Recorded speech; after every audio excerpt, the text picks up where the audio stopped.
I've never seen a diamond in the flesh. I cut my teeth on wedding rings. Dude, that's pretty cool. Man, that is On this that sad is a clown. sad It's awesome. clown. Proud of my address. Dude, that's pretty good. This is The Gloom, bringing you weekly interviews with F3 Omaha Packs, exploring their F3 experiences and finding those sticky elements that create the glue in the gloom.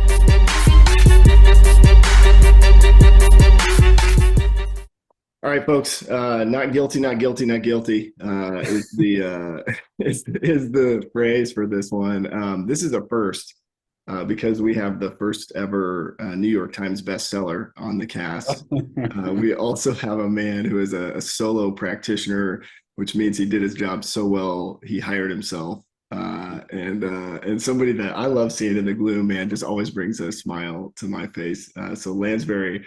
It's good to see you, man. You are, just for folks that are listening, this is, multiple times we've had another lawyer that's dressed way better than Pony, and Lansbury did not disappoint. So guys looking pretty fresh.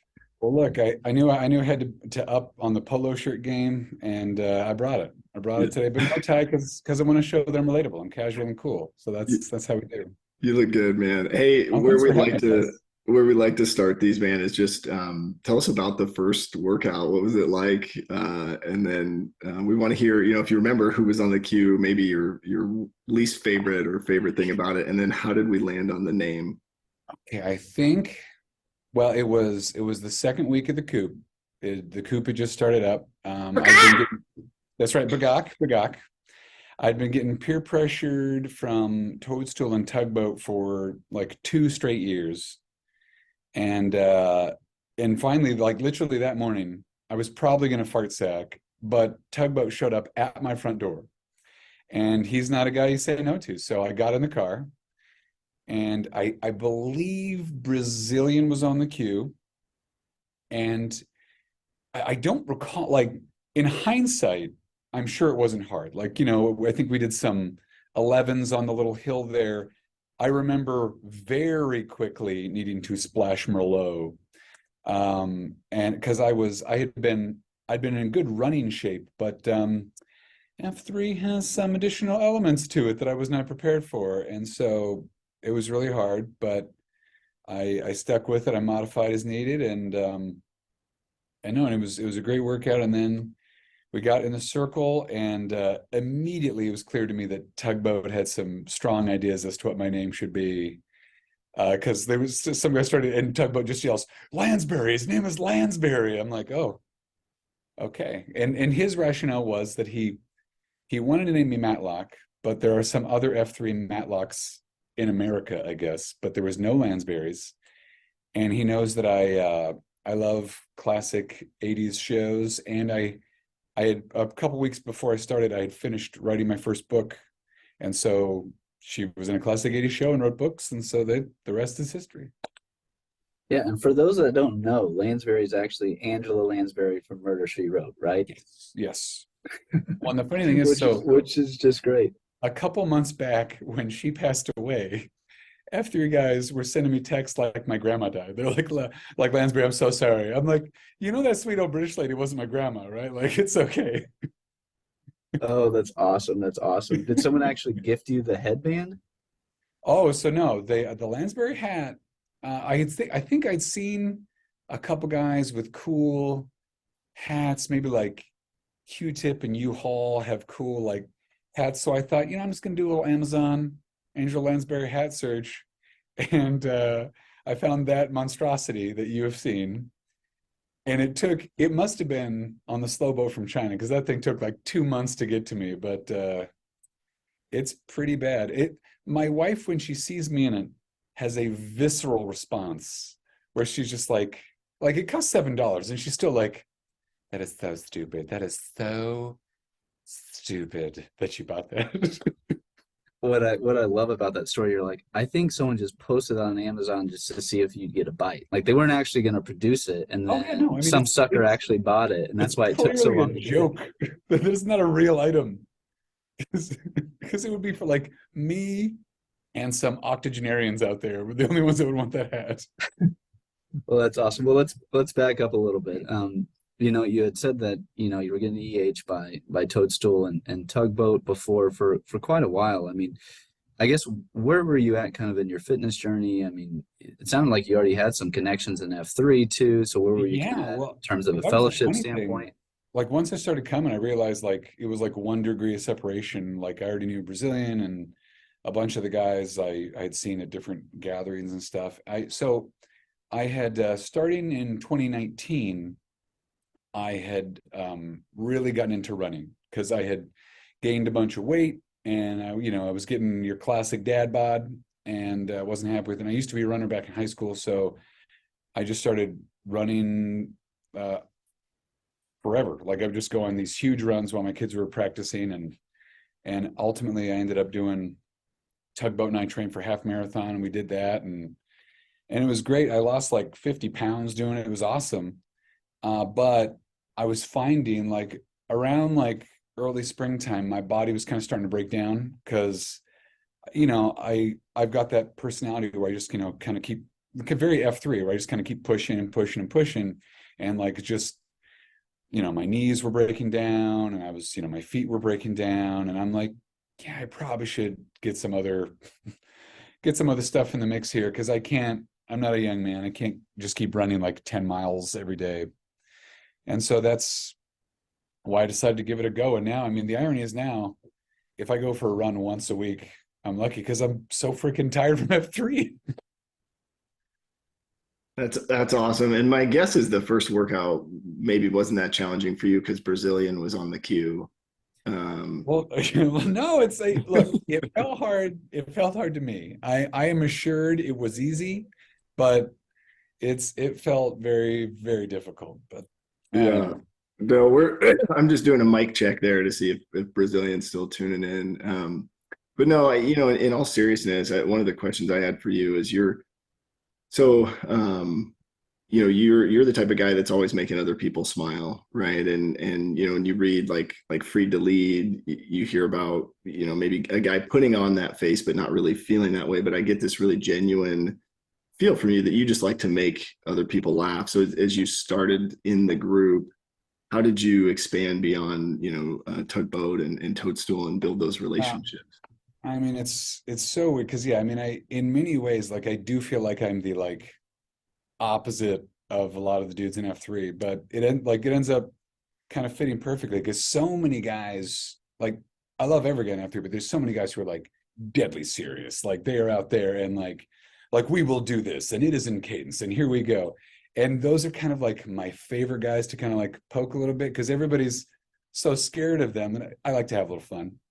And so, but I don't know, I found that it works well. And I said this before. I said this kind of at the shovel flag pass the other day that like as far as leadership goes, I am like I'm the Muppets up in the balcony. We're like I'm like saying something like someone's giving a heartfelt speech and I'm like whatever, like but it's had a good impact on me because it has exposed me to like kind of personalities and mentalities that I would never get to be around, and these guys would never be around. Like I don't know, yeah, I guess we talk about sad clowns. I guess I'm the happy clown of F3, where it's a lot of fun. Somebody told me this morning, they're like, I love being at workouts with you, Lansbury, because nobody complains more than you in a way that makes me laugh during the workout. Like because we had to go around this morning and like Oompa's like, pick your favorite exercise, and someone immediately picked Merkins. I'm like, this is your favorite exercise? You are dumb. This is a dumb choice, and you're a dumb person for choosing it. Well, no, I think you know what, I think that's actually needed because I think you're right. We can't often get into this persona of like it's gonna be a very serious and hard thing, and to take it very seriously. So I love that you're bringing some brevity to the or some lightness. Because it's like, I mean, look, we all know if you put F3 on paper, it looks ridiculous. Like it is like we are meeting, like, first of all, always outside. We live in Nebraska, guys. You can't be outside for 8 months of the year. But we do this. And like, it's early in the morning and we are middle-aged dudes. Like it's like everything should be going against it. So if you can't go in there and like crack some jokes and have some fun with yourself, like I would go crazy. So that's, I don't know, that's the only way I can make it palatable to myself. And that's so needed, as Pony mentioned. And I'm curious your thoughts, because I think, like, for me, I still struggle with like allowing myself to have fun. I'm like, well, I gotta maintain good burpee form, and so like when there's a guy like you around, it helps me to sort of not take myself so seriously, and I need that. So thank you for being that guy. I mean, but you guys are in a tough spot too, because I see you guys and like guys like, Tater Tot, Wait Time, kind of, the pillars of F3 Omaha. And it's tough because like, in a way, unlike for me, like you guys have guys eyeballs on you, like what's watching you be like, what does F3 mean? Like are these like, in a way where no one mistakes me for being in charge of F3 Omaha. So I can do whatever I want. It's easy. Well, I guess where I was going, and it's funny, I don't see myself as a pillar of much at all. I help this desk that I'm in front of to stay up during the day, but that's about it. I am curious your thoughts though on how maybe humor has opened the door for the second F piece. Has that been your experience where maybe you'll say something funny and that allows a guy to find kind of a safe place? Absolutely. No, I mean, I've had it's been a really pleasant experience, because I've had F3 guys come up and say, they were a little bit skeptical about F3, and then like we would have some workouts together, and like kind of the fact that a guy like me could exist in F3 gave them a permission structure to be there. Because again, like if this goofball can, like, and that's what I tell people, I'm like, guys, if I can do this, literally anybody can do this. Like you can do it. They're like, do not worry. Like, what was it? I think it was one of Oompa's first workouts. We were at the Coop, and someone was trying to give a very heartfelt COT. But since right near the med center, there was like 10,000 helicopters right overhead, and you couldn't hear anything. And so the guy who was giving the talk, I forget who it was like getting really kind of embarrassed, because he was like doing a heartfelt COT. And so I just started yelling. I go, from Back to the Future, I go, I've got to tell you about the future. Like, trying to get Doc. And Oompa said for some reason that tickled him so much that he's like, oh, I guess if this guy can exist in F3, I can. Because I think he's a very funny guy, and he'd been kind of nervous to kind of show that before then. I'm like, oh no, dude, let the funny flag fly. Let's go. And I think that's so important that we're breaking down those barriers where it is an invitation for guys to come in and be themselves. I mean, we talk about it all the time. Like the goal here is to create an environment where people can be vulnerable. And what is being vulnerable? It's being your like authentic self, right? Mm-hmm. And we can't truly be open to all men if we're not going to be accepting of that. Go ahead. Well, no, I'm just saying, well, look, and I grew up in small town Nebraska acting the way I act. I am used to being an outsider who, just is not a typical dude. And I had to get comfortable with that a long time ago. And if you can't, you're going to have a tough go. Cause yeah, it's like, I'm never going to be like, there are guys in F3 that I admire that I just can't be that guy. So yeah, you gotta be your authentic self. And that's been the great part, is that it's been warmly received, made very clear to me that there is a place for me in F3. And especially, I mean, as you guys know, I mean, these past couple of years have been tough years for everybody. So to have kind of this outlet, I mean, sometimes F3 in the morning is the only like adult conversation I get to have all day. It's great, like where nobody expects anything from me other than, this guy's gonna, hold my block while I do some sit-ups. Like it breaks it down to its component parts of existing, and it is delightful. Well, and that kind of brings me, I guess, to my next question, which is, you had some friends existing, obviously you knew Brazilian Tugboat, Toadstool before. I mean, where were you at in terms of fellowship there, and how did that change as you kind of entered the group and got more involved? Well, I mean, it's been great. I mean, I don't get to as many second F activities as I want to. Like I got to like a trivia night the other night, but I mean, I'm at that age, and I'm sure you guys get that, where like every night you're spoken for in terms of kid activities and sports and soccer and stuff. But I mean, when I joined in early 2021, kind of coming off the worst of the pandemic, I mean, my social life was in the toilet. Like it was, it would be great. I'd hang out with friends via Zoom. It was the lamest of possible things, and just it has opened it up in such a way, because before F3 I had lamented that, like, after you turned 40, I felt like I was never going to make another friend, right? Like how does one after 40 make new friends? Because at that point I barely had time for my old friends, let alone like approaching someone and being like, hey, do you got time this weekend to go catch like, what are we going to go catch a movie? What? Come on. But it's so many dudes, so many very different dudes. Because I don't know how you feel about this, Pony, but like, and again, I love lawyers. I have way too many lawyer friends. I needed some friends that were not lawyers that I could, because it's definitely a type. Man, it's interesting to just think through that. Like, how do you make friends as you get older as a guy? Right. Like, that's a really interesting thought. I am curious too. I mean, because I've heard you participate in Q Source and some of that stuff too. And so I'm curious, were those meaningful sort of components of gaining that fellowship piece? Well, I mean, I got to retweet talked me to doing that Q Source, and he's a silver tongued devil. That would usually be outside my comfort zone, because back in the day I've done Bible studies. I considered a feather in my cap one time in college that I feel like I was the first person to ever get kicked out of a Bible study. And it was, what was it? It was this really serious group of dudes. And in fairness, I was in the Bible study chasing a girl, all the purest reasons. But there was this guy, and he was going to be like a missionary or something. And he was asking all these questions, and he was being kind of real snippy about it. And I go, well, you're the missionary. He's like, well, in a way, we're all missionaries. And I go, and in a more real way, you're an actual missionary. So, like, what are we talking about here? And then like the next week is like, maybe it's best if you leave. I'm like, oh, come on. So but it was, no, the Q source stuff, it was great. Retreat was very welcoming, and it's a very safe space of dudes. But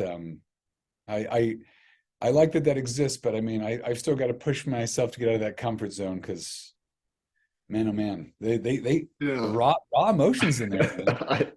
I love that story, because it's kind of like church people being church people. I'm like, I don't know, I'm a believer, right? I believe in Jesus, and but I've been to a lot of Bible studies too that are just like, you got to read the room.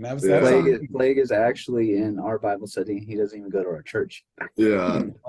Well, no, a couple years ago, so I go to St. Andrew's Methodist, and they're great. A couple years ago, they let us put on something we called Sabbath Night Live, where I wrote a bunch of comedy sketches, but it was tough, because you would have those people in there. I didn't want to offend anybody, but like to do like humor it was a very thin line I had to walk. And so my two sketches I wrote were, I did an open apology from Pontius Pilate, where, I dressed up like, a Roman, and I played it like Will Ferrell. I'm like, look, guys, the emperor really, I'm sorry about the whole Jesus thing, elephant in the room, that's on me. But so we did that. And then what was the other one? We did the Chris Farley show, where I was interviewing Jesus, where I'm like, do you remember when you said that like everyone is forgiven? He's like, yeah. He's like, is that true? Like, and so those were good. And then I wrote a couple that we haven't done yet, where it's we had Debbie Downer in a Bible study, where she just kept bringing up problematic verses that bummed everybody out.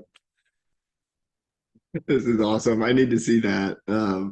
So I do want to, so this is a good segue into faith, but I do just want to comment, because I think a lot of guys are maybe not able to attend all these second F events. And so just to encourage more guys that are funny to be that way in the workouts. Because for me, there's a lot second F that occurs there. But it's somebody like you or somebody like Slow Pitch that's having a goofy conversation or at least, you know, helping guys make fun of themselves or not take it too seriously. And so yeah, just thank you for being yourself. And then, you know, if other guys are listening and they've Well, you know, you guys are welcome. I'm super awesome. I get it.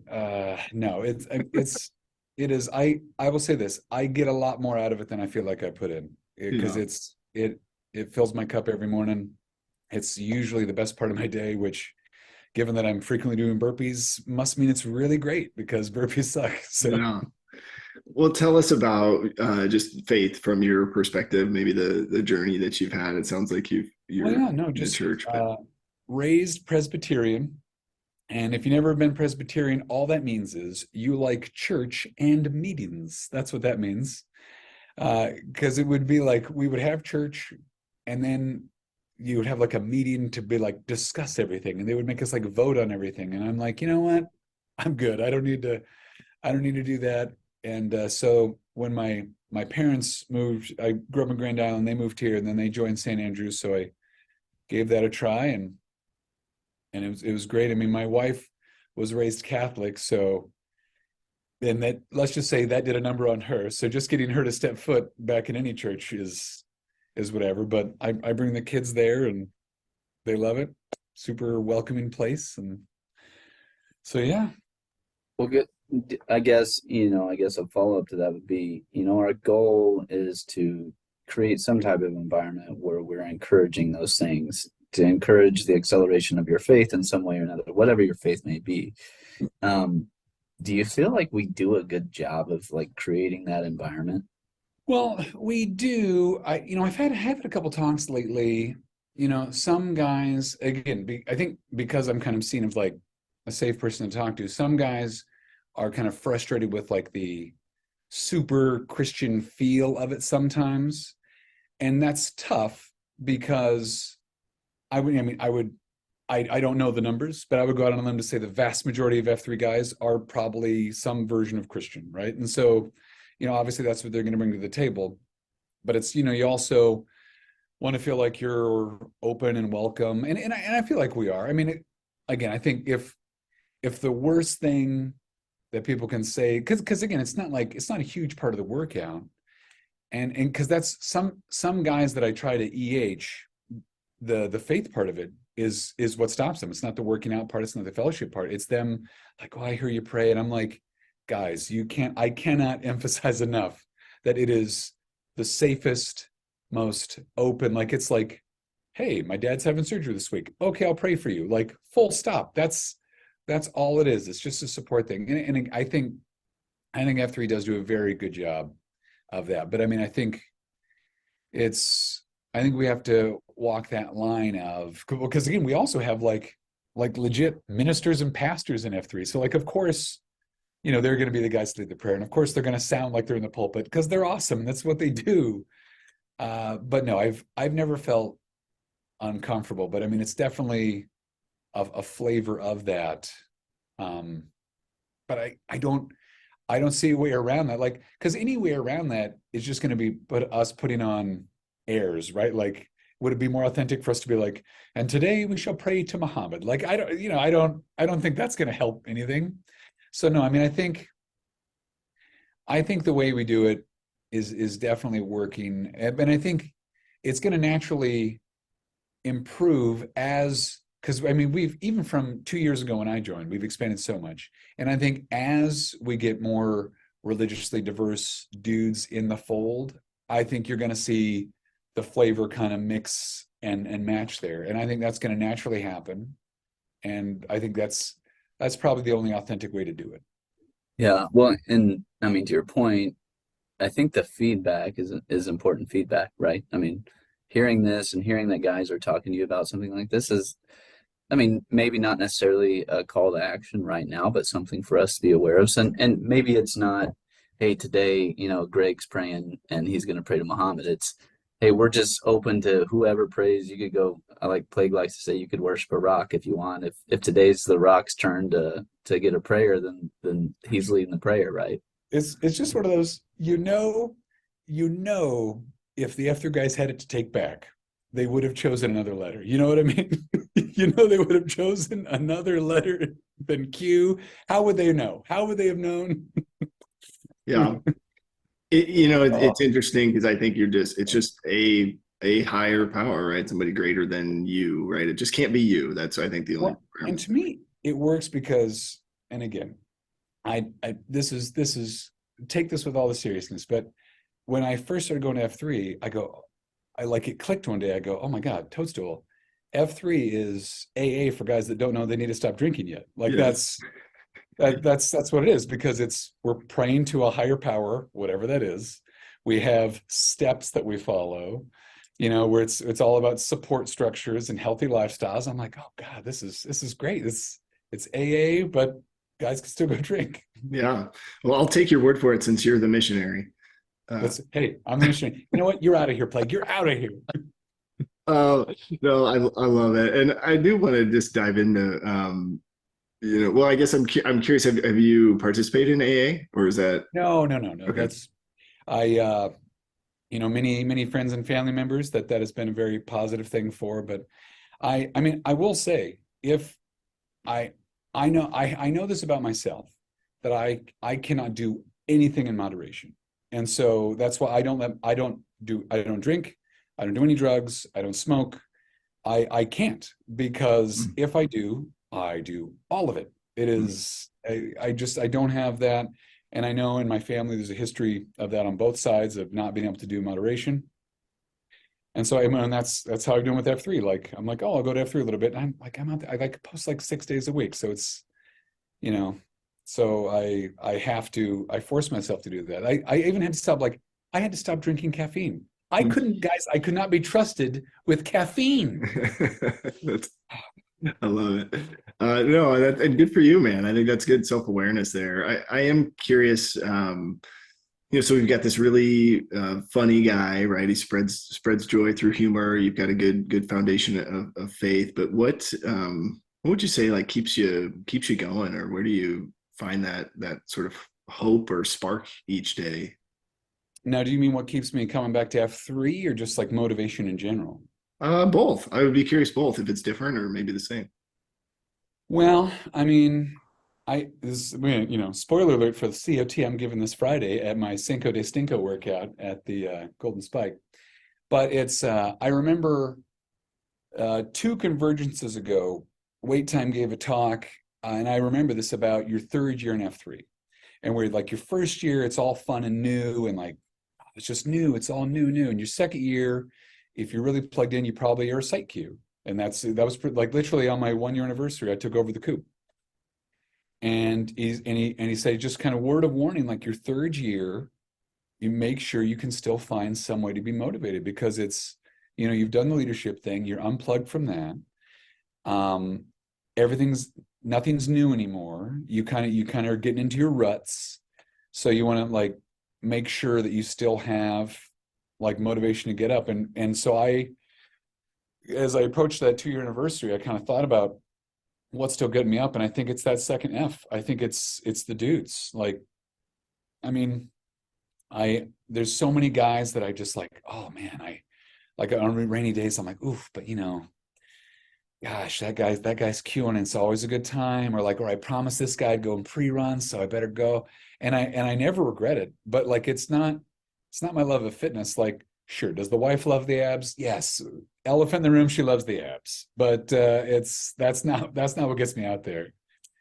So I mean, that's that. I'd say personal life, I try to actively push myself out of my comfort zone. And that was 2 years ago, I wrote that book with my cousin, where she would write a chapter and I'd write a chapter, and we got that done. And then, I did the Sabbath Night Live thing. And then this year, so I have 3 kids. My middle child is my daughter, and she is the Lansbury clone. And she is, she's going to have a tough road ahead of her, but so she got the acting bug. So she was in a play at the JCC, the Jewish Community Center, and she loved it. And for the next time the play came around, they needed some parents to do some parts. And so I had not been in a play since I was 19 years old. And so I dusted off the chops, and now she and I are in Matilda the musical together, and it very far outside my current comfort zone. But I just kind of you just got to keep pushing yourself, keep reinventing yourself, because man, I see guys that let it get stale, and those are not happy dudes. You gotta keep it moving. Well, I commend you for doing the things that get you outside your comfort zone. And I think for a lot of guys, that first post really is, that first step outside of their comfort zone. And then even coming back is a tough thing to do. We always make the joke that the second post is the hardest one, right? The first one, okay, yeah, it was really hard. I was reluctant to get out, but then, okay, you've seen it now, and now you have a real decision to make of whether or not this is something you want to commit to or not. This is why I maintain that we burn so many good F3 names on one-time posters. We got to say, you're not named until your second post. We'll see you then. Some regions do that, man, for sure. Hey, before we segue into leadership, just real quick, give us first of all, what dates can we go see you in Matilda? Guys, it's sneaking up on us. June 1st, opening night. And you may be wondering, are you guys ready? And I can assure you, we are not at the last rehearsal. We are not ready, but it's wonderful. There's it's me and 4 other adults, and I kid you not, 30 children are in this play. 30 children from ages 6 to 17, and they are insane. But I've forgotten. I mean, I was a theater kid, and I forgot how much I love these theater kids. They are hot messes, and they are wonderful, and they're all weird, and I love them so much. I see them, and I'm like, oh, you are my babies. You are my babies, and I love you. I'm going to protect you. Yeah, I love that. Yeah. So, and What was the play, Matilda? Matilda the musical. So I play Miss Trunchbull? dad, Mr. Wormwood. And so I have to bust out. I hate books. I hate books. And so I have a solo, and I have to talk in a Cockney accent. So I'm not, Matilda, you put them books away. Let me tell you what that's all about. So I have to go. Good. Wow. And so it's a lot of fun, a lot of silly voices. The wife will be super glad when that Cockney accent is gone for keeps. Yeah. Because she's heard it way too much around the house. I'll put the bat signal out. I'll make sure all the F3 dudes know they can come and see the silly Lansbury up on the stage. We'll whoop it up. I just watched that with my daughter on, I don't know, Netflix, whatever. And the your Netflix accent's spot on, man. That Netflix, that was a great show. No, and that's one literally prior to, I hadn't heard of Matilda the musical. They'd announced it in December. So then I watched that movie. I listened to the soundtrack, had 1 day to prepare, and then went to the audition. I'm like, oh, this is clearly never gonna, but there you go.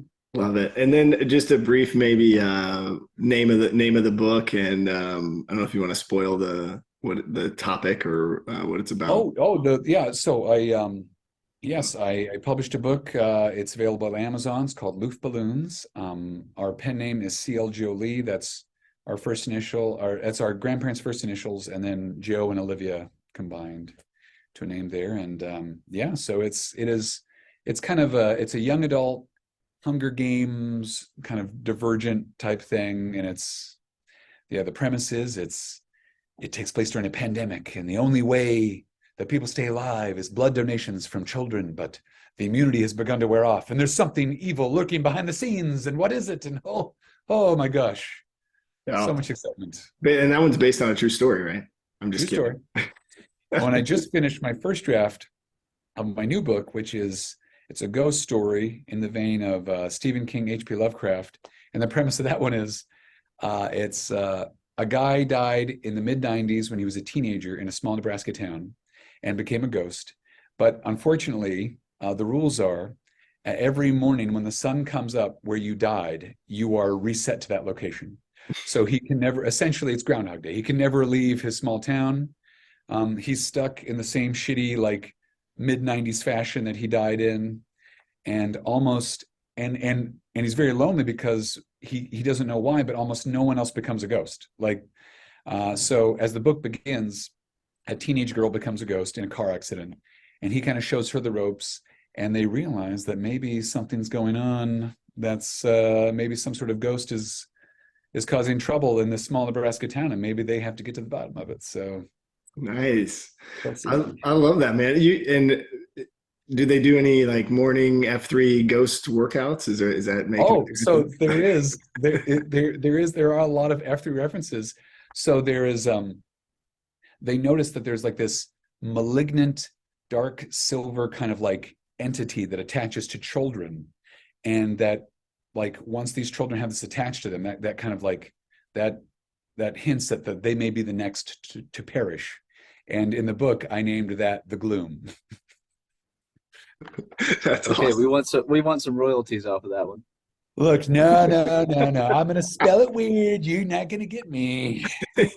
Well, that's awesome. That's awesome, and we'll certainly read. I need to read your first one. Plague had mentioned to me before, so I definitely need to give it a read. Well, let's kind of. Huffy keeps saying he wants the audiobook, but that's only because he can't read. So I don't, well, Fair enough. he'll keep waiting for that. Pony can't read either, so. Yeah. Well, whatever. Let's segue into leadership. Whatever, here. man. Whatever. I don't really have a great comeback for that. So in terms of leadership, let's kind of just touch briefly on like the acceleration to where you felt like you're ready to take on leadership, and maybe we just start kind of at the genesis after that first post. How long did it take for you to get really plugged in, and what was kind of the catalyst there? Well, again, that's where my shortcomings are a bonus to me, because I became super addicted to F3 right away. And just like now my wife's morning schedule that first year was such that I could only post Tuesdays, Thursdays, Saturdays, and Sundays. So I just developed kind of my spots that I would go. So I would always hit Coliseum, Coop, Oracle, Rabbit Hole. Like those are my boom, boom, boom, boom spots. Never missed them. I mean, especially the Coop. But that was more just like, Toadstool's one of my best friends, and I knew he had just started this thing, and I just, I wanted to be. And at Coop, we don't always get the best numbers, so I always wanted him to know that he would always have one guy there, rain or shine, that was going to like get his back. And so that's why I did that. And then, he came to me after a while and kind of asked me to take over. And that was less me wanting to be a leader and more just like, I felt like I'd gotten so much out of F3 that it felt like kind of the least I could do, like I felt like such a freeloader going to all these workouts. Cause I also I don't do particularly large amount of time because again, I'm not a super in shape dude. My workouts are kind of silly. And so I'm like, you know what? I can do this. This is in my, I can do this. I mean, as people that would, and then I'm going, okay. Now, anybody that tried to read Coop Backblast will know that it wasn't perfect. I didn't get those up all the time, but it ended up going okay. Nice. I was just looking for the backblast and I didn't find it. So yeah, they're posted occasionally, but now that's not my problem. So there you go. What are your thoughts about, because the whole point of this is to sort of reinvigorate male community leadership. I think some of the thinking is we do that by we teach you to lead a workout, and then we give you other leadership opportunities. So do you feel like you gained or learned anything from that time as a site sure. Absolutely. No, I mean, it's, there's something about like knowing that like blizzard, rain, whatever, like I'm going to be out there. There was a couple times where my wife was like, you are an insane person. Because there were some Thursdays this year where we really got hit by some bad blizzards.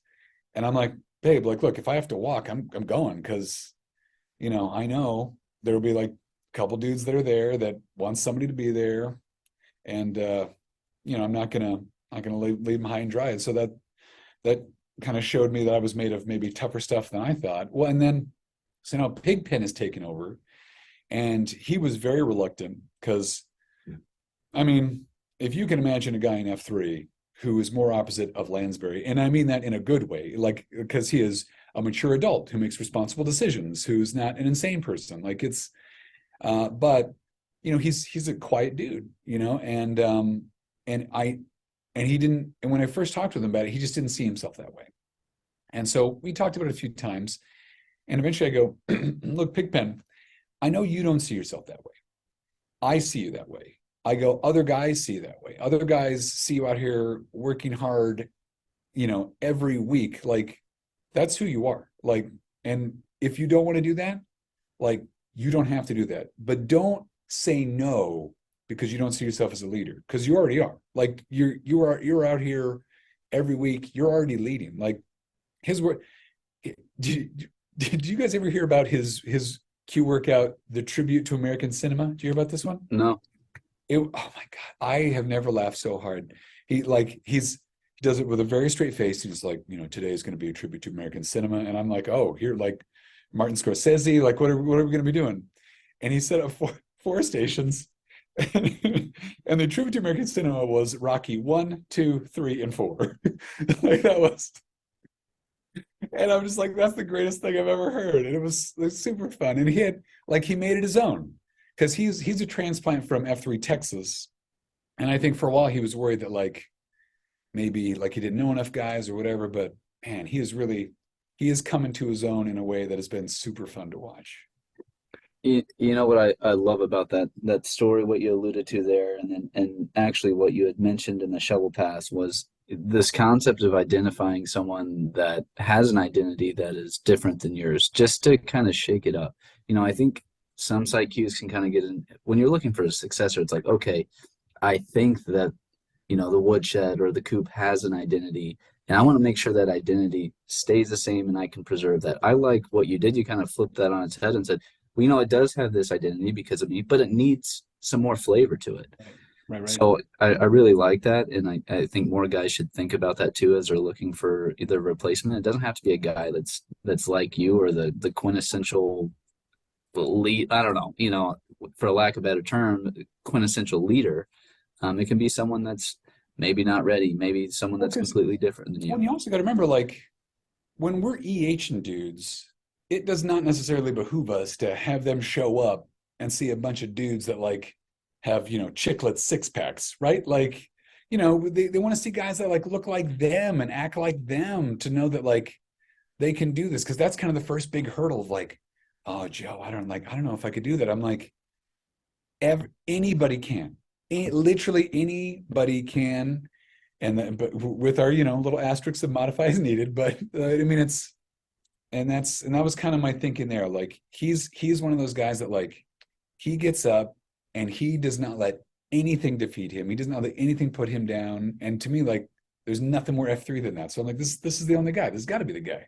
Yeah, it's really cool too, because we're kind of applying our principles to like all levels, right? So like not only are we open to all men attending the workout, we're open to all men in leadership roles, right? I know a couple of sites are going to have some hate guys take over the flag, which we don't normally see, and we've had some respect guys lead, and so just making all layers of this thing open to all men and really showcase those principles. Well, and that's such a wonderful thing about F3 Omaha, because I think if I had to guess how it's going to develop, like, we are so big now and have so many sites that I think we're going to be able to kind of get into that like micro site, right? Of like, like this is a spot, and we've already kind of got that with like, we've got sites for if you're nursing an injury. Mm-hmm. We've got these respect pop-ups.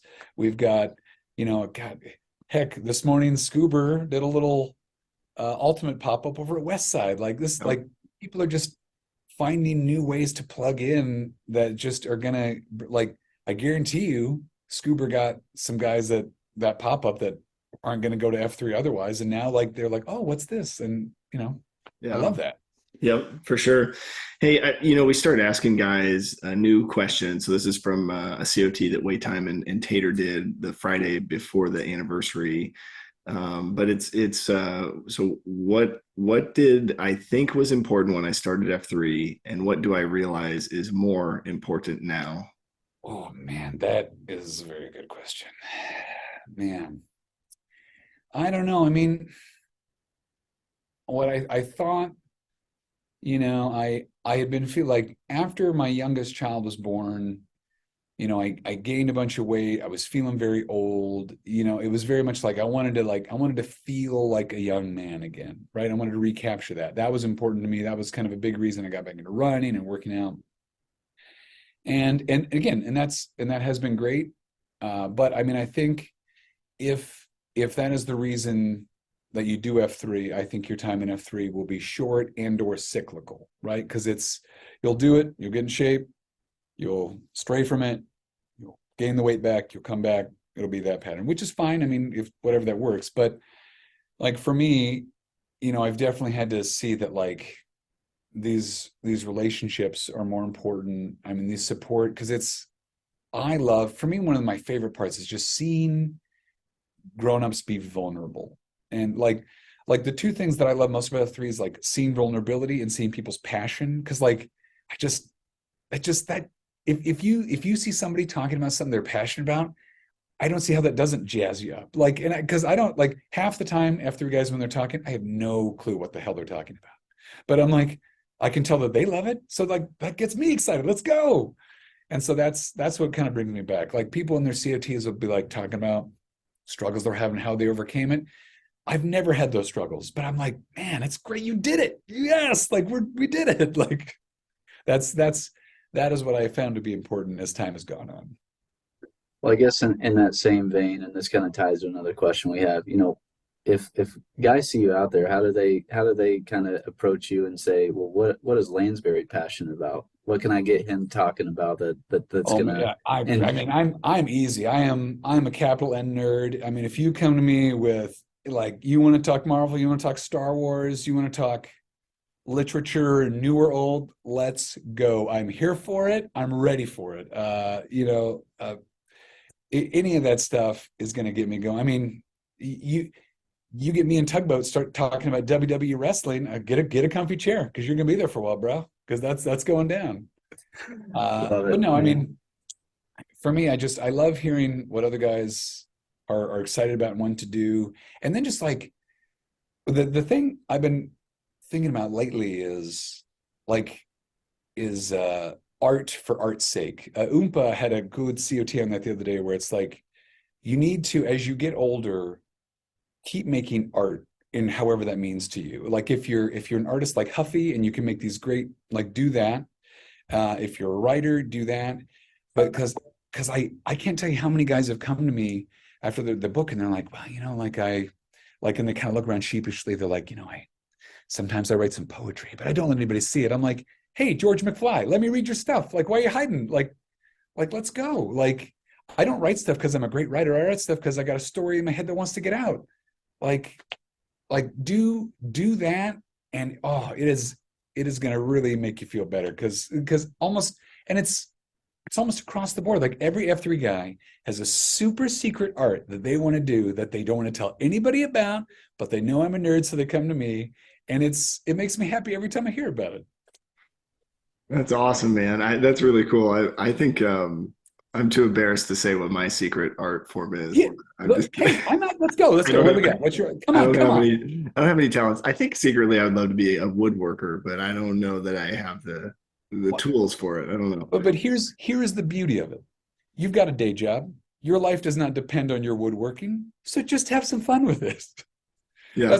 People are like, "Oh, Lansbury, you wrote that book now. Is that your job?" I go, if I depended on the royalties from that book, I would have been able to buy, I believe, 10 Subway sandwiches. Like that's that's not why we do it. You do it because it's another part of you that you have to be true to and like live up to and explore. Just do it. Yeah, that's awesome. I do want to know sort of what anything like when we do see out there, we'll ask you about our art, kind of secret hidden art passions, but also like for you, is there anything going on in life at this phase for you that you need maybe encouragement or prayers or just a nudge on? I don't know. I'm just always trying to like walk that line of you want to be the good dad who is there for like, because it's like we're talking about like the time commitment. Like I want to be the guy who takes the kids to the practice. I don't want to miss any games. And the beauty, like I'm my own boss, so I never miss any games, any of that stuff. And I want to be the good dad, but I want to balance that with like, I can't be true to myself and put my entire life on pause until my 4-year-old graduates high school, right? Like it's like I'm still a grown up with desires and interests and wants, and my entire identity cannot just be I'm a dad. I am a dad, and I love being a dad, and I love my kids, and that's a big part of me. But I have to still try to remember that, like, I have passions. I have interesting things that I want to do, and I still find ways to tuck that in. Because people are asking me, they're like, Lansbury, like, how do you, like, when are you writing? Like, when does this happen? You know, when I write once a week during the hour that my daughter's at soccer practice, in the car, like a little creeper, like on my laptop. Like that's why all my chapters are like Dan Brown chapters, where they're like a page and a half long, because that's all I have time to do. But like, you can fit it in. You can still find time to be the dad. You can still find time to be true to yourself. Like, this is not an either or situation. And that's what I push up against. And I guess that's what I still need motivation to do. Well, you know what, I love that, and I think it's important to remember, as you're saying, that like your identity doesn't have to be this singular thing, right? It's a combination of all these things, and I think you're tackling it the right way. It's okay. I know that I'm a dad. That's a big component of my life, but I also have this other piece of me to be true to myself. I've got to express myself in a creative way. I've got to go take care of myself and my fitness. I've got to see these other people, do my job. And you know, your identity isn't just dad. It's a big part of your identity, but it's all these other things too. And I think that's just a great reminder for guys. Well, I mean, and I think, and the danger is, I mean, if you are just plugged in and your whole identity is dad, those are the guys I see that when it's empty nest time, like, it's the bottom drops out, and you got to be really careful about that, because it's like anything else. It can become something that builds you up, and it can be a crutch that can get kicked away. So you got to have a lot of different supports in your life. Yeah. Hey, one other thing that, you know, so normally I'll listen to these episodes and then try to come up with a name, but since you're a missionary, maybe that's what but I want to get your thoughts. What if you could choose, not that I'll go with it, but if you could choose, what would you title your episode of The Gloom? I don't know. I mean, you guys have done this more than me. You're the missionaries. No, I don't know. No, I don't know. Maybe just Muppet in the balcony. Okay. Yeah, I like that. That's awesome. Well, anything else that you would like to share while you've got the airtime? Anything else we maybe didn't cover? Oh, guys, this has been a pleasure. I love listening to this when you guys do this. It is an honor for you guys to have me on. I know this is not your day job to do this all the time, but I appreciate that you guys do, because I know a lot of guys get a lot out of it. So thanks for doing that. Appreciate that, man. Well, let's do a little name around right here. I'll start us off. Brandon Flaherty, 37, The Plague. The Plague. John Whitworth, 31, Pony Express. Pony, hey. Joe Bradley, 42, a Lansbury. A Lansbury. And there's no call sign, right? It's just you have kind of this. Yeah, it's you know, I hadn't really realized that I even do that, but then, like, there'd be guys that I would meet that had never met me in person, and they would see me and be like, "Oh, Lansbury, Lansbury." There is one call sign, and there is only one F3 guy that does it, and that's your friend of mine, Mother Goose. Okay. And Mother Goose, whenever he hears me, he will scream at the top of his lungs, "Murder, She Wrote." Okay. All right. Nice. Maybe we can make that catch on. It's one of these days. It's going to catch on. It's going to be the new Bagok for the coop. It's going to be like wildfire. Love it. Hey, thanks, guys. Have a good rest of your day. Yeah, thank you both. Appreciate you. Thanks, Lansbury. Boys, thanks, guys.